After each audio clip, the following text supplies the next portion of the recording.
For all my listeners that live in the Hampton Roads area of Virginia, I want to give a huge shout out to one of my all-time favorite car mechanics and longtime good friend, Glenn Moser. He is a supporter of this podcast and the owner-operator of Professional Auto, located at 5900 Thurston Avenue, Suite Alpha in Virginia Beach. Phone number is 757-962-0102. Not only is Glenn an extremely talented mechanic, but he is also a great American and a staunch supporter of our constitutional rights. My family and I relied on Glenn and Professional Auto for all of our vehicle needs when we lived in the Hampton Roads, Virginia area. Quality work at a fair price and service with a smile are what you will receive when you take your vehicle to Professional Auto. I encourage all my listeners there in the Hampton Roads area to look them up if your car needs work. Again, that is Professional Auto, 5900 Thurston Avenue, Suite Alpha in Virginia Beach, Virginia, and the phone number is 757-962-0102.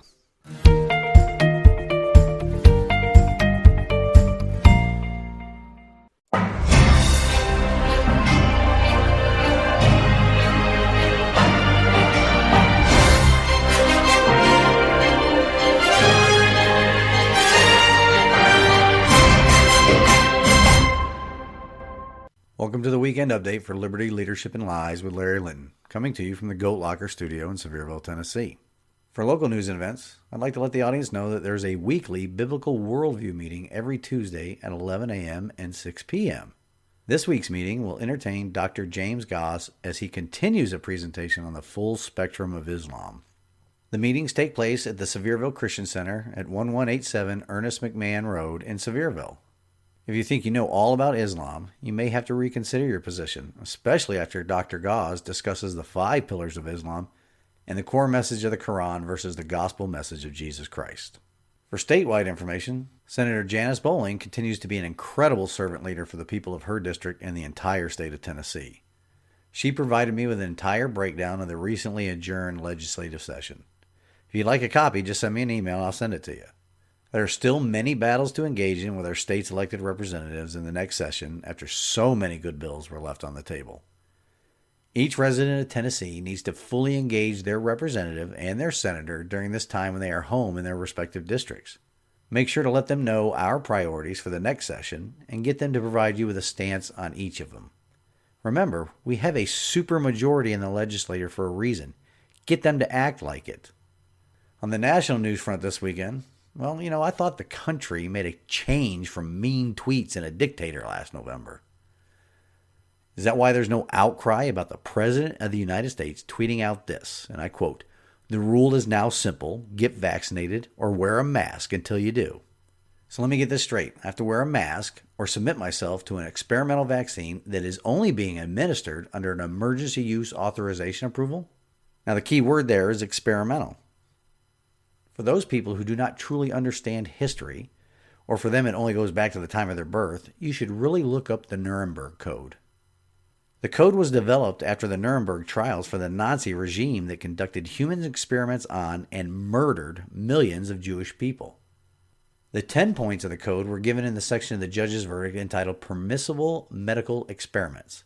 But I'll give you the first one. I need you to look up the rest. The first one is this: the voluntary consent of the human subject is absolutely essential. So a do this or you don't get to do that statement from the President of the United States of America in the new public square is a compulsory order. You people on the left were calling President Trump a Nazi for the past 4 years, but are actually supporting a president that is literally forcibly compelling citizens to participate in an experimental vaccine. Sounds like the Nazi regime. Good on ya. In this, the Arizona audits are really something to watch. So a few questions. How can election officials run an election without administrator passwords to voting machines? Well, the easy answer is they weren't running them. The software company was. Why are the written tabulations of votes different from the actual tabulation of votes? Well, that answer should be obvious. Why has the chain of custody procedures not been followed? Again, another obvious answer.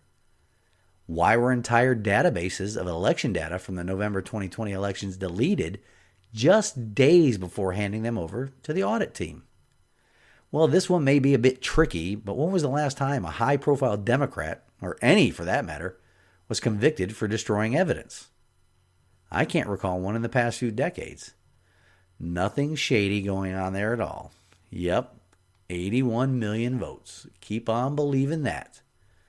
Until next week, this has been the weekend update of Liberty, Leadership, and Lies with Larry Linton. Reveille, it's time to wake up.